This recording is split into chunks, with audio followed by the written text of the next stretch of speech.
Hello everyone, Eugene here, and welcome to December. It's the most wonderful time of the year. Oh, you think I meant Christmas? No, not Christmas. No, not Christmas. No. It's December, which means it's the season of Spider-Man. Yes, ladies and gentlemen, as of this recording, we are about 10 days away from the premiere of Spider-Man No Way Home. Easily the most anticipated movie of the pandemic era, one of the most anticipated Marvel movies, most anticipated superhero movies for so many different reasons. And yeah, I hope you guys were able to get your tickets. I know it was a bit of a bummer or a bit of a long-awaited, stressful success if you did get your tickets. When it dropped on the 29th, I think that was midnight Eastern time and 11 Central time, it was bad. All the ticket sites crashed. And I did get tickets for premiere night and Friday night. So thank God for that. And I hope you guys were able to get your tickets, whether it be opening weekend, whether it be the week it opens, whether it be any day that you guys wanted. I hope you guys did get it, because it was a pain when it initially happened to get tickets, but hopefully everybody at this point was able to get them. Now, usually I do these 5 things to look forward to for whatever movie's coming out next, but I figured I'd do something different because it's Spider-Man. Everybody knows who Spider-Man is. Spider-Man is such a part of cinema history, of comic book history, of the whole aura of pop culture. Everybody in some way, shape, or form knows what Spider-Man is or was. So I figure as a way to kind of commemorate the premiere of No Way Home, let's give a little retrospect on the previous Spider-Man films that came before. And we're only going to get to the theatrical released ones. We're not going to get into the Japanese versions. We're not going to get into the straight-to-TV films, the made-for-TV films. We're not going to get into the animated series, which I adore. You know, the one that was on Fox Kids, the Spider-Man animated series. Unfortunately, we're not going to get to those. We're going to start all the way back in 2002 with the first theatrically released Spider-Man movie, directed by Sam Raimi and starring TOBEY MAGUIRE. So, Spider-Man came out 2002 around May, and yeah, one of the more anticipated films of that year. This was one of 3 films that were kind of like the triumvirate of these comic book movies that made Hollywood really serious about these type of movies, these type of films, comic book films. This movie, along with Blade and X-Men in prior years, was kind of the calling to Hollywood that comic book movies can be made serious and they can be very well received, and it could generate a lot of money. And that's no offense to films such as Superman and Batman from previous years. They were generationally, iconic and monumental, but nowadays, with the turn of the new century, superhero films were getting a little campy and not really taken seriously by Hollywood. But then Blade and X-Men and now this Spider-Man was the calling that Hollywood needed to say to themselves, this right here, comic book films, this is something to explore. This is something that we can take advantage of. And yeah, to say the first Spider-Man was a success is a very big understatement. This is actually the first film ever in history to crack $100 million in opening weekend. Yes, hard to believe that, especially films nowadays, pre-pandemic era. A lot of films were able to open with $100+ million opening weekend, but the very first film to open at $100+ million opening weekend domestically was none other than Spider-Man. And not only was it financially successful, it was critically successful. All of the movie sites throughout the entire web praised this film. And yeah, still to this day, a lot of people put this film high in regards to great comic book films. And there have been a lot of great comic book films that have come after that. So with the first Spider-Man film being critically and financially successful, of course it's going to spawn a sequel. So in 2004, Sam Raimi directed the sequel, Spider-Man 2.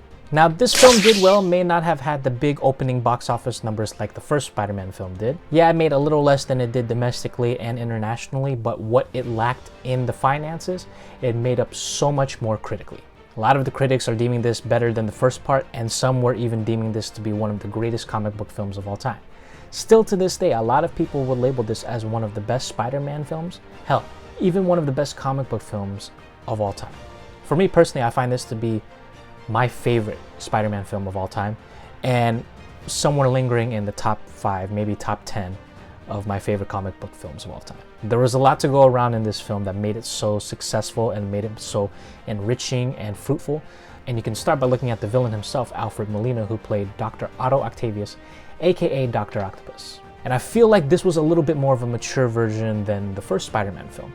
Tobey Maguire's Peter Parker dealt with a lot in this film, and I think that's what made such a great concoction for this film, because it dealt with so many choices and dealing with the acceptance of one's identity, like Peter deciding if he should be a superhero or not, the love that he has for Mary Jane, the friendship he has with Harry. It was all tested throughout this entire film. And yeah, 17 years later, this film still holds up and is still one of the best comic book films ever made. And a lot would say one of the best, if not the best, Spider-Man film created. Alright, so the first Spider-Man movie kicking the door open, the second Spider-Man film being critically better, making it a masterpiece in a lot of people's eyes. So now comes part 3, the eagerly anticipated part 3.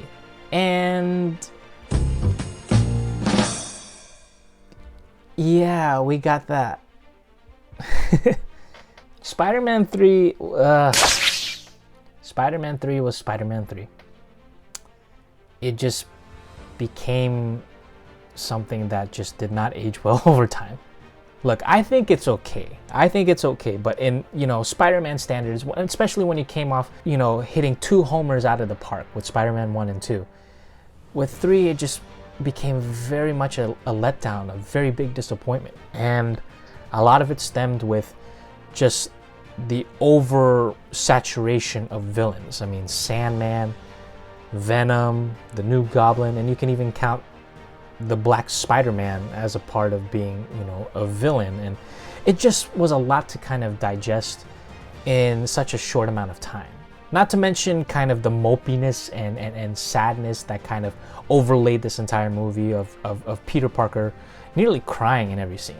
Mary Jane didn't look good in this one, just the way she was perceived. There wasn't really anything kind of redeeming about this. Hell, even Venom, which is one of the most beloved, one of the most famous villains and anti-heroes in the Spider-Man universe, was really kind of wetting the bed on this. I will give credit to Thomas Hayden Church's portrayal of the Sandman.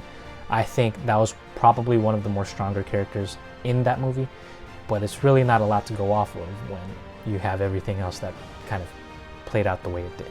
Oh, and of course, J.K. Simmons. J.K. Simmons can do no wrong. Now, while it was a flat and lackluster landing critically, financially, it did some monster numbers. The first film got 114 million opening weekend. Second film opened up to about 88 million opening weekend. Spider-Man 3 opened up to $151 million opening weekend. Some films, even nowadays, before the pandemic hit, couldn't even hit 150 million. Spider-Man 3 did that 14 years ago. Overall, the box office became the highest grossing Spider-Man film to that date. Now, while it was disappointing of an entry for Spider-Man, people were still having high hopes and crossing their fingers for a good execution for Spider-Man 4. However, that project never made it off the ground, as there was a lot of butting heads between Sam Raimi, the director, and Sony, the studio. This actually stemmed all the way back from Spider-Man 3. Sam Raimi wanted this, the studio wanted that. Ultimately, they came to agreement and we were left with Spider-Man 3.